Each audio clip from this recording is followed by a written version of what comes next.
writers, agents, and publishers, for the first time since Gutenberg Press, find themselves lost in a maze of mystery as technology alters the shape of the publishing industry.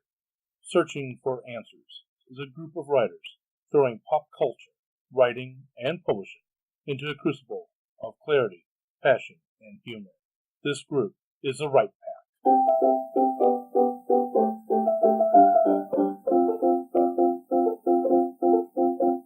In this episode, we are going to talk about the use of local color and about one of the great Western writers who used that technique. Stay tuned. Welcome back to Right Pack Radio. This is your host, producer, and frustrated writer, David Allen Lucas, author of Crazy Things, voice actor, martial arts instructor, and currently president of St. Louis Writers Guild. And in June, on June 15th through June 17th, come to St. Louis for a fantastic large-sized writers' conference called Gateway Con. It is a writers' conference, it is a book fair, and it is a writers' retreat. For more information, go to www.stlwritersguild.org. Again, that's www.stlwritersguild.org. And it's being put on by St. Louis Writers Guild, St. Louis Publishers Association, St. Louis Press Club, Missouri Romance Writers of America, Saturday Writers, the Gateway chapter of Sisters in Crime, and the Midwest Mystery Writers of America.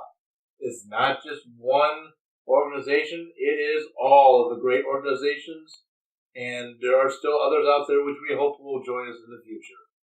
And with that, I turn to the Madame of Murder herself, Fedora Amos. I write Victorian whodunits like Jack the Ripper in St. Louis and Mayhem at Buffalo Bill's Wild West. And someday to come out, I hope this year, will be Have Your Ticket Punched by Frank James. I'm also president of Greater St. Louis Sisters in Crime and will be at Gateway Con doing a workshop, a sequel to our one from last year, which was I Love a Mystery. This is I Love a Mystery Part 2. What makes mysteries tick? Also with us today is my lovely wife. I'm Melanie Lucas. I shouldn't say that yet. Okay. Yeah, thinking of, I'm contemplating issuing my husband a writing challenge, but we'll see about that. What would that challenge be if you did issue such a challenge? If I did issue one, it might be a contest to see who could get a complete first draft done first. Okay, well, I thrive on that. It might be what I need. Denied. Yes. And also with us is the swashbuckling sea captain of the skies. I tried to come up with something a little different. He's been There demoted. you go. Yeah. That'll work. Yes, I am Bret Harte. I am the author of the Iron Chronicles, the Air Adventures, and the Tales of the Gearblade. All three of them are steampunk series. You can find them online, order them from your favorite bookstore, and check them out from wherever you can find them. I also have a ton of short stories. Do check out all of those, and definitely stop by the Sword Writers Academy at swordwriters.com, where once a month I jump on and start talking about swords. Yes, Brad and I are known for our sword play, usually against each other. If you ever do see one of our Writing the Fight Scene sword fights, just know neither one of us has choreographed any of that sword play. And with that, today we're going to talk about a Western writer, Bret Harte, and the use of local color that he was known for. So, I have to admit, while I have read numerous Westerns, I've really never gone much past Louis L'Amour. There have been some other writers I've read, but Bret Harte is not one of them. So I have not crossed his trail. Well, Bret Harte wrote quite a long time ago. Brad is the one who tells us all the lifetime details, so I'm sure he's getting ready to do that, aren't you, Brad? I can if you like. Oh, good, Yes, please. good. But he was writing during the Civil War and into the 1870s especially, okay? And so he was in California at much of the time the gold rush. He went there in the 1850s sometime. And this was a time in history when California struck the public imagination of everyone back east. And so when he started writing stories for the Northern Californian, which was a newspaper that he worked on and became editor of eventually, these stories, when he started writing them, became very popular back east and gave him a great springboard. In fact, he became quite wealthy from it. Did you find some details, Brad? I already had them. Yeah. Oh, okay. Let's hear them. Yeah. Well, okay. So Francis Bret Harte, there you go, was born in 1863 and died in 1902. He actually died in England. He was born in Albany, 1836. He was born in 1836. You got that backwards. Oh, I said, yeah, sorry about that. 1836. 1836. I didn't misread that. Anyway, so the man had an interesting life. He seems to have gotten sucked up into the gold rush a bit and all that kind of fun stuff. But here is the good parts, and this is the part that we all care about. So Andrew Carnegie, I blew that name. Yeah, Andrew Carnegie praised Harte, actually, as being uniquely American, and said that a whispering pine of the Sierras transplanted to Fifth Avenue. That's what he said. How can it grow, although it shows some faint signs of life? How sickly are the leaves? As for the fruit, there is none. America had in Bret Harte its most distinctively national poet. So that's what he said. However, in rebuke to that, I guess, comes Mark Twain, who actually, and I will say, wrote this book after Harte's death. So he's technically criticizing Harte after Harte had died, though apparently they did not get along much in life. So he basically accused Harte of being insincere, and that basically he criticized his miner's dialect and claimed that it never existed. The dialect and the words that he used never existed in anywhere but Harte's imagination. He also accused Harte of borrowing money with no intention of paying it back. Nasty little things like that. So he was speaking ill of the dead? He was speaking ill of the dead, yes. And oddly enough, though, there is the Mark Twain Bret Harte Historic Trail in California that you can go travel down and have fun like that. But yeah, he's written quite a bunch of stuff throughout his life. He is listed for his local collar, as the door was pointing out. He's mentioned for it quite a lot because he would inject so much of it into his characters. In essence, the way that we tell people to do today with how do you create a more well-rounded character, you find things to actually do it. Round them out that way. So, take it as it is. Andrew Carnegie loved him. Mark Twain didn't. I don't know about Mark Twain. Mark Twain also credited Bret Harte with being a mentor of his because they both worked in California at the same newspaper for a while. Yeah. And Twain always said that Bret Harte helped him understand how to simplify and to make things a bit more direct, and that Bret Harte had a wonderful sense of humor, which influenced Twain too.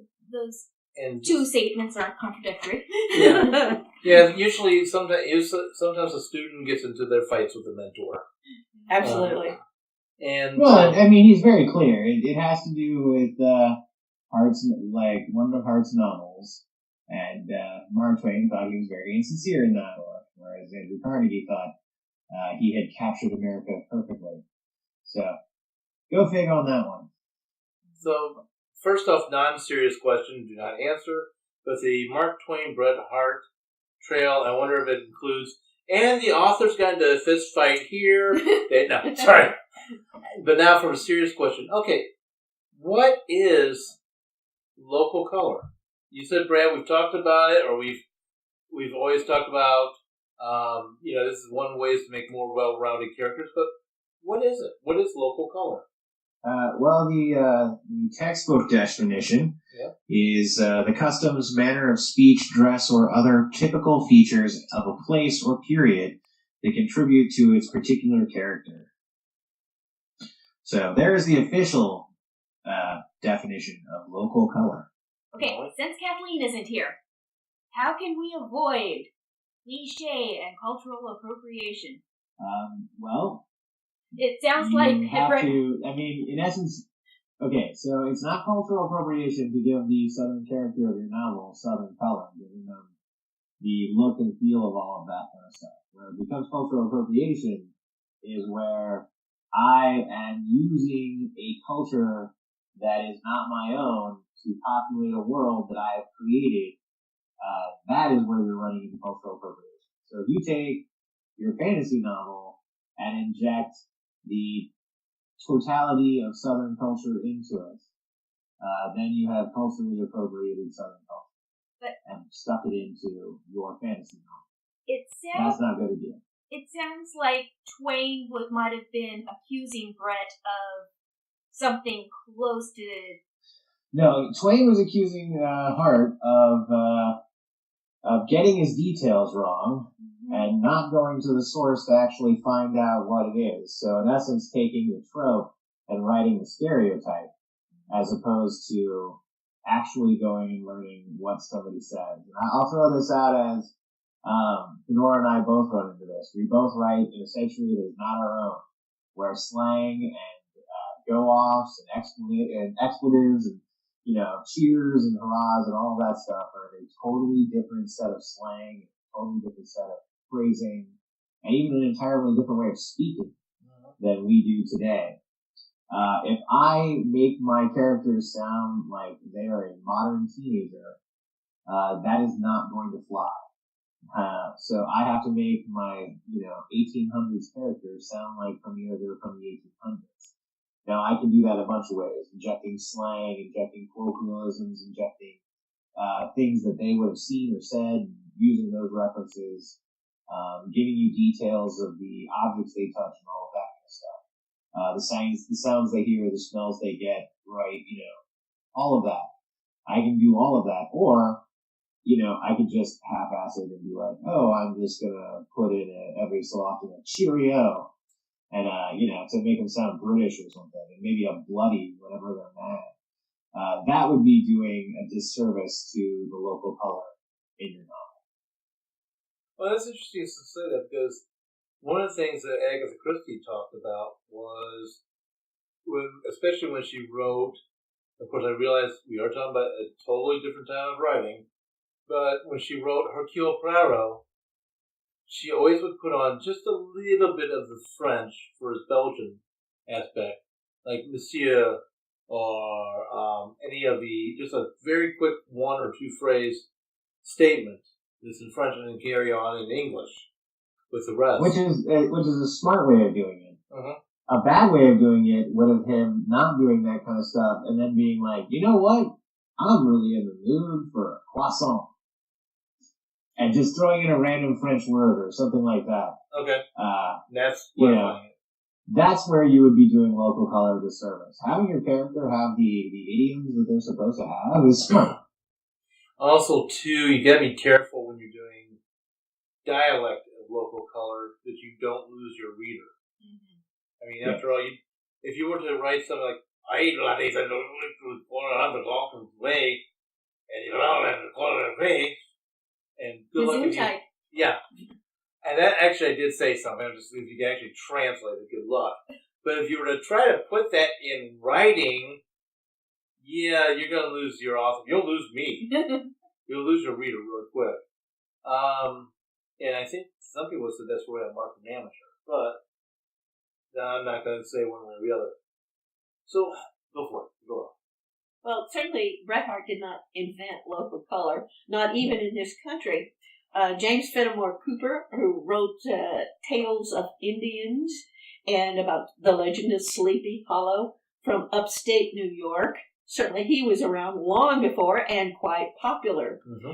So that those details make people feel that they are really there.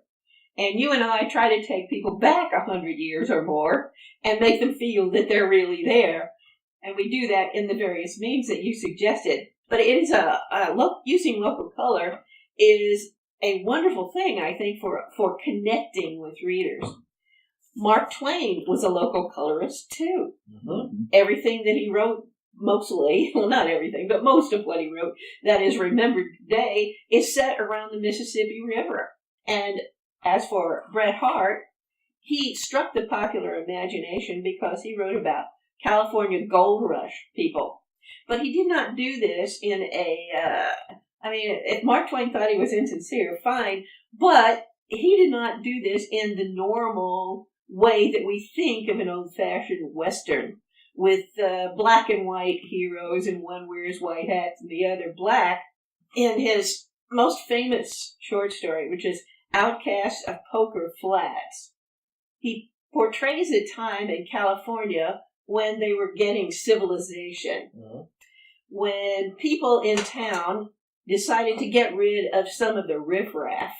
And so they decide to get rid of a madam and a call girl, a thief, and a gambler, and send them all out of Poker Flats. So they're the outcasts of Poker Flats. But it turns out that only one of those people really is not such a good person. It is Uncle Billy, who steals the horses and leaves them in the lurch with the snow coming on, and they're far away from town, and two other people join them, and things look very bleak indeed. But the people who turn out to have good morals are actually those outcasts. The madam, who sacrifices her own food and dies all the sooner because she gives it to the innocent. Poor Piney Woods, who was a nice little girl.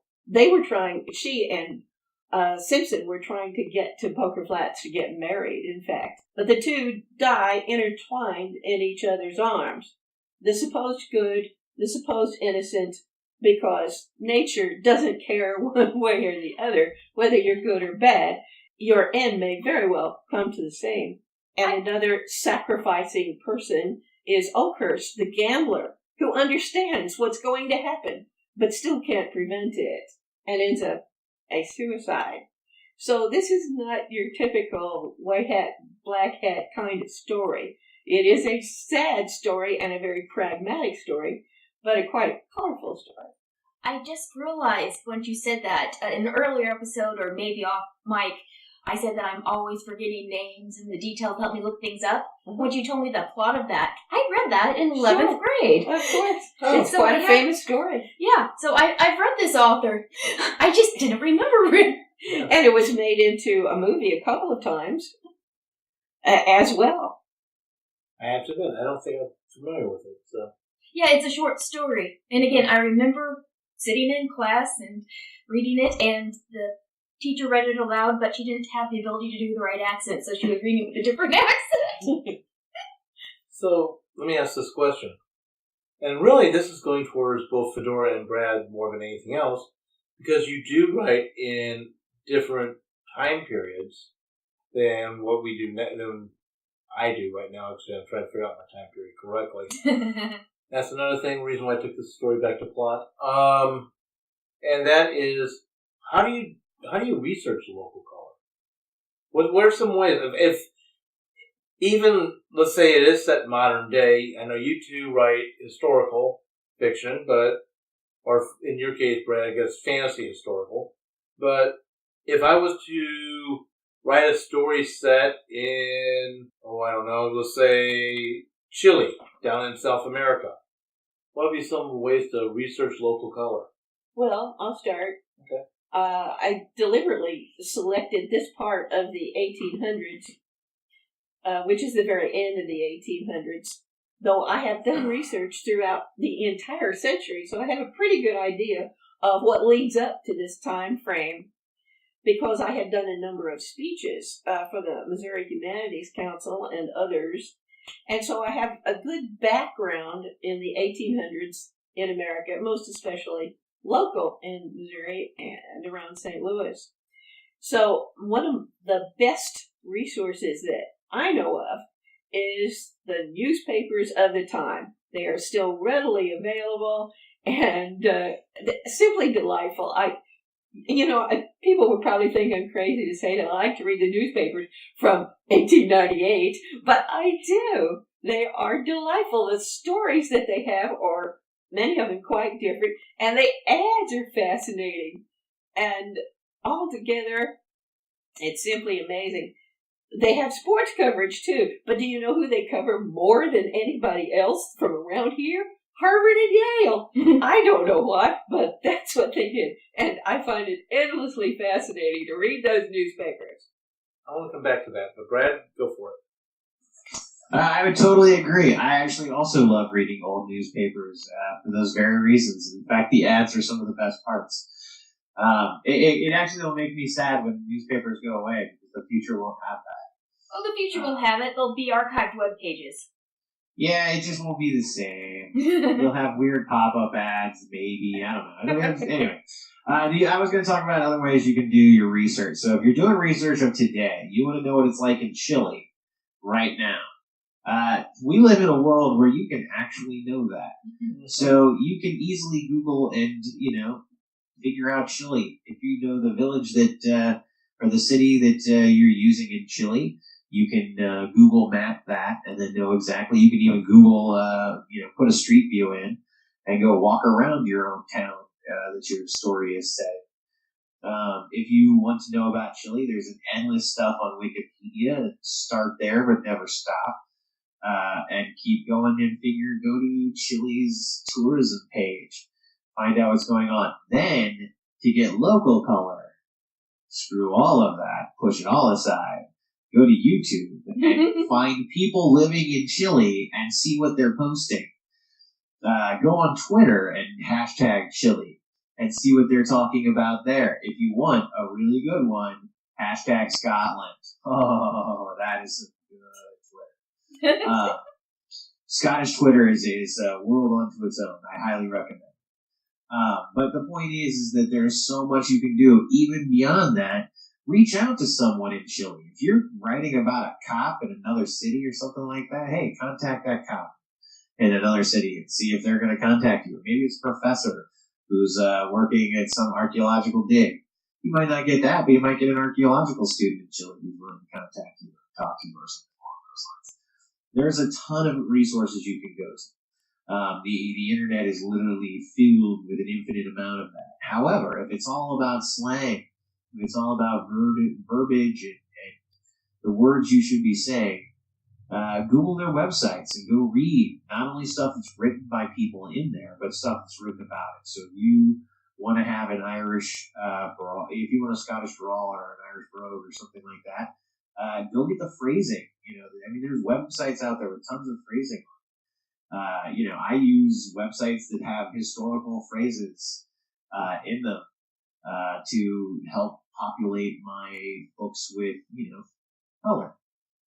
So you can get all of that. And then if you're doing something historical, as Fedor was mentioning, newspapers are a wonderful place to go.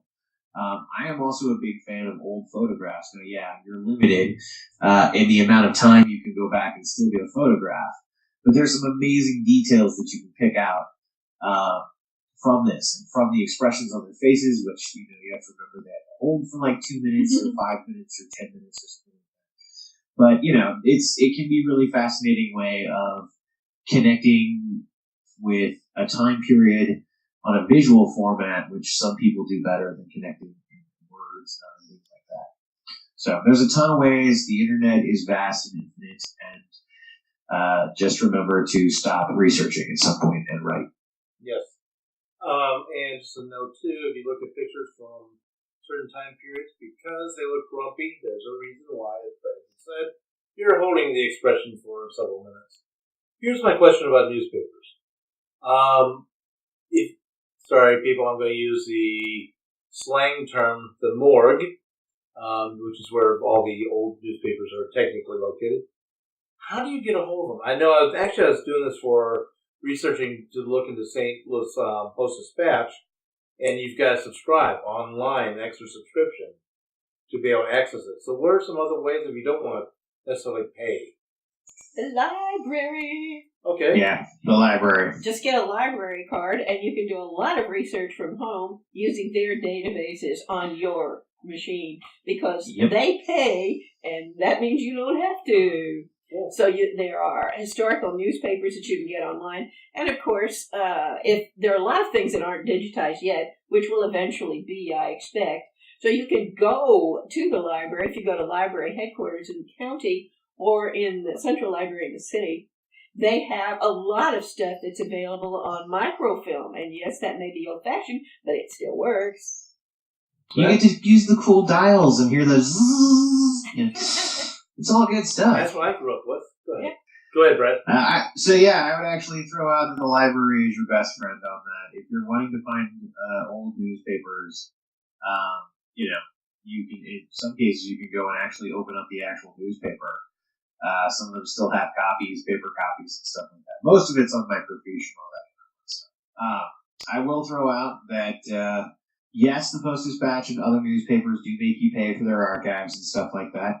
That's only really necessary to do if you're going to be citing specific articles, stuff like that. Like, I got to pay for a bunch of stuff that I'm going to be using for St. Louis Writers Guild, the history of St. Louis Writers Guild.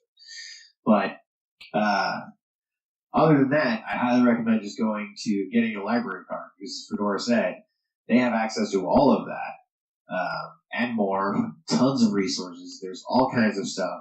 But there are a ton of newspapers from before, don't remember what the current date is now, that are online and totally free that you can go search through, and so, and then the other thing I would recommend is checking through universities or archival libraries and seeing what they have, because those can be huge resources.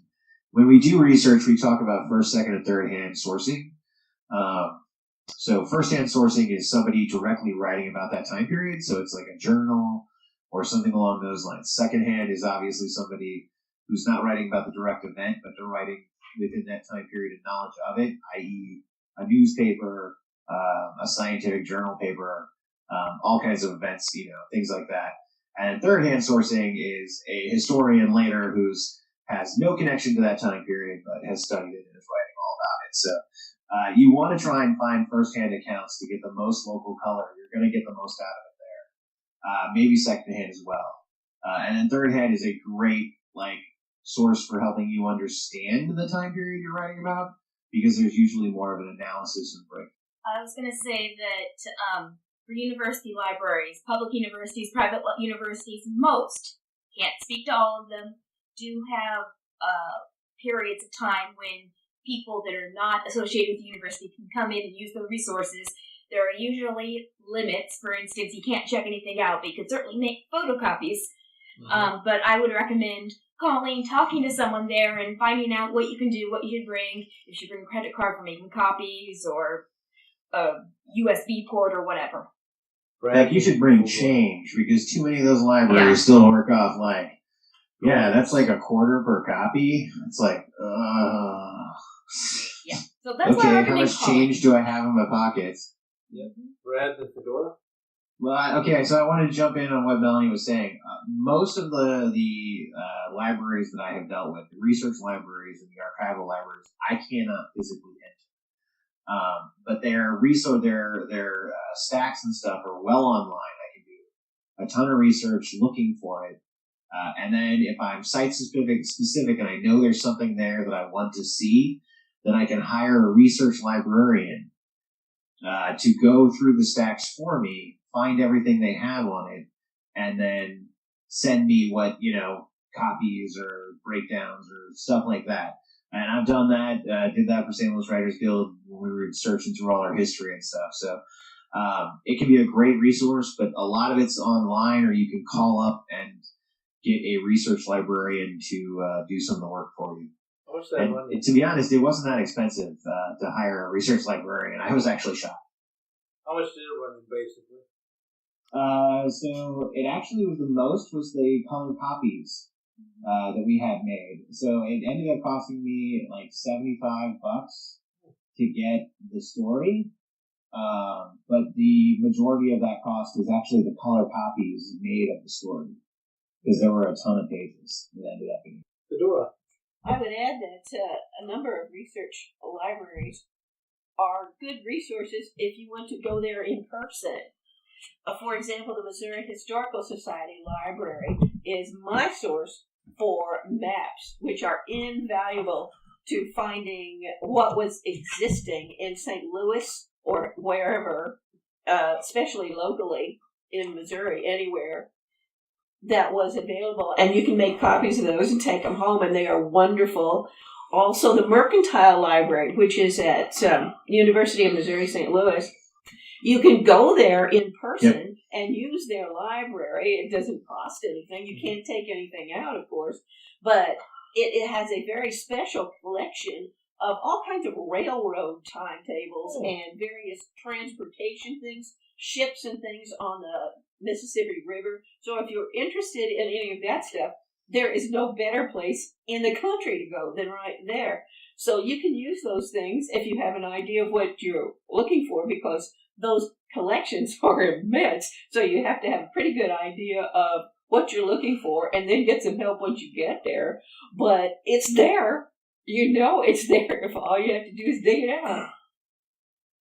Yes, I've actually been to Sloughs, Washus, Maryville's, and UM St. Louis's libraries, all hunting around for stuff, as well as Central Public Library and the county libraries. So yeah, I highly recommend it, and I love the Mercantile Library. That's just a wonderful, wonderful library. There's another source, depending on your historical area. If you're looking for local color, and I know we've slipped into historical writing, that was my fault. I admit to it. I'm going to do one last little piece of it. But this, Brad, you talked about how to do modern day local color as well. So I'm going to come back to that in a minute. But one other one, too, is if you want to get, it's still secondhand research, or third-hand research. But if you want to get a good taste for color, find somebody who does reenacting of that time period in which you're doing. Most reenactors are dedicated scholars to that time period. And I use that, they don't necessarily have to have degrees or anything else, but they bring to life that time period. I used to do some of that. Brett. And you can also see them in their costumes and get a good idea of what people wore and what it felt like to touch them, and how heavy they were or how light. So that is a very good thing to do, to just touch some of the props that they have in their costume. Of course, you might want to ask them how accurate it is, because sometimes it's like, yes, this is supposed to be made out of wool, but I don't want to die of heat stroke, so it's made out of cotton instead. Yeah. Well, and it depends. I'm going to leave this part, I'm going to say this and then walk away from it real fast. There are some time periods that have got what I call time period Nazis, and the biggest one is the Civil War reenactors. They will make you turn out your pockets, and if you actually have your pockets not hand sewn, they go off on you. So, yeah. Brad, back to you. I was just going to throw out that, what I was going to say. Let's not come back. Okay. So, go for it, Fedora. Did you want to add something to this? No, I was going to say, did you figure it out? I figured it out, actually, so if nobody's got anything, I'll jump back in. I was going to say the best way to get local color is actually to travel there. Especially if you're looking for the now. If you're looking for contemporary, what's it like there? Go there, see it, talk to people, experience it, listen to the sights, sounds, especially what people are saying around you in the restaurants and on the street and everything like that. It can be a wonderful way of, kind of absorbing culture, and definitely eat the food. It's a great way of adding in some local color into your books, is through food. So just want to throw that out there, that if you can travel, do travel. And even if it's to a historical place, you can get a feel for the land and what's there and what it looks like. So definitely travel that. Sorry, that's what I remember. Yes, I'm a great believer in that. I just got back from Portugal and was treated to a lovely little custard tart, which is made by a very special recipe from monks, centuries old, that only 3 people have in today's world. And I felt privileged to be able to taste something that people 400 or 600 years ago were able to enjoy. It's wonderful. Another good resource for if you're doing something in Europe for local color, I'm going to go ahead and call it out, and that is look for Rick Steves. Now, he had a show on PBS. I don't know if it's still going or not, but he has a bunch of travel books, his website and all that. It's all about traveling through the back door and trying to be as close to a local as you can as you're traveling and visiting any nation in Europe. And Brad, basically what you just said, eat the food, walk the streets, learn the place. And if you can't afford the trip overseas, because it can be expensive, this is a good kickoff to that. Fedora. I think Bret Harte, getting back to him for a moment, has another lesson for writers too. It's kind of failing up is what he did. He went to a gold mining place and was a writer there. He created a little newspaper that he sent around. But then he wrote an article which was scathing about a recent event in which a lot of the miners massacred a bunch of Indians. This made him so unpopular that his life was threatened and he had to leave. So he left the mining camp and ended up in San Francisco. And nothing could have been better for him than to end up in San Francisco, because one thing he knew how to do was to charm people. He was very funny and very personable. He was great friends with Jessie Benton Fremont and her husband, John Charles Fremont. And they were quite important at the time. In fact, John Charles was the first candidate for presidency from the Republican Party, the first ever. So they were very important political people. They owned what is now the Presidio and Alcatraz Island. Oh, wow. It was confiscated, actually, later, but they were very important at the time and very rich at the time, and he was great friends with them. She played the guitar, and he played some instrument. I don't know if it was guitar or flute or whatever it was, but apparently they entertained all of the bigwigs from around San Francisco. He then got a job at the San Francisco Mint, and from that, he ended up going back east to New York, where the Atlantic Monthly offered him $10,000 to write a story a month for the Atlantic Monthly. Nobody had ever been offered more money than Bret Harte himself. Wow.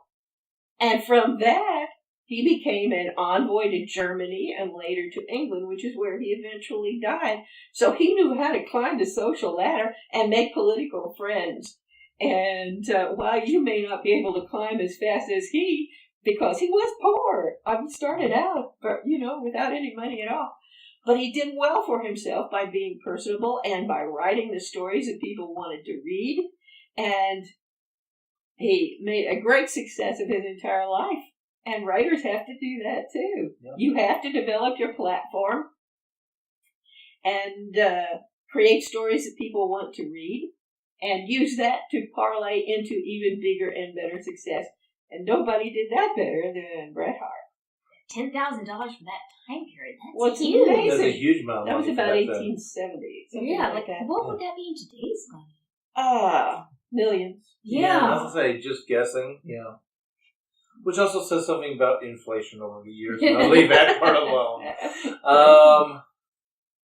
Any last thoughts on? I know we're still got a few minutes, but continue please on thoughts on local color. Well, I think that one of his other really big short story that has lasted over the years is called The Luck of Roaring Camp. And it, too, is not your usual Western kind of story. Certainly filled with local color, but it shows all of these rough and ready miners, and there are no women there except one Indian woman who dies giving birth to a child.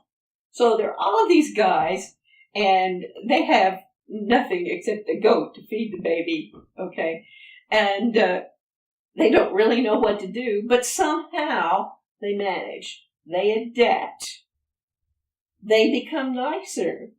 They stop cussing. And they call the child Luck, the Luck of Roaring Camp. And the end of the story, I don't think I'm going to spoil it for people because I don't expect a whole lot of people to rush out and read it, is a sad one, however, because the floods come and wash away all of Roaring Camp, including the baby who dies as well. And so the luck is gone, both figuratively and literally. And it shows one of Bret Harte's favorite themes, that nature is uncompromising and will do what it will do. You cannot fight it, and probably are crazy to try, but it is a great equalizer. Mm-hmm. Whether you're bad or good or innocent or whatever you are, it's there and may destroy you. Brad, any thoughts from you? Well, to the notion of him socially climbing up, I will throw out that part of the way he did that was by marriage. And, the oldest way of making money in the world. But he actually did. Actually, the Luck of Roaring Camp is listed as the one that gave him national-wide fame by being in the magazine's second issue, that The Atlantic, where he was getting paid all that money a year to write for them. However, and I'll throw this out real quick here as we're getting ready to end, that Twain actually did praise him at points. He said that he struck a new and fresh and spirited note, which rose above that orchestra's mumbling confusion and was recognizable as music, which I'm imagining is high praise from Twain. But I did want to throw out that one of the things he did do, and, love him or hate him or whatever, but he satirized and kind of wrote similarly to other people. In fact, The Stolen Cigar Case is listed as probably the best Sherlock Holmes parody ever, until the modern era, of course, and you have like a million. But yeah, so he as he's writing all this local color and doing all this other kind of things, he was a savvy writer who kind of knew what needed to be written in order to sell next, I think. So I suppose in that sense, he always kept his ear to what was needed. I have some wonderful quotes by Bret Harte, which I think maybe you would like to talk about. Here's one. Never a lip is curved with pain that can't be kissed into smiles again. Do you have any reaction to that one? One more time.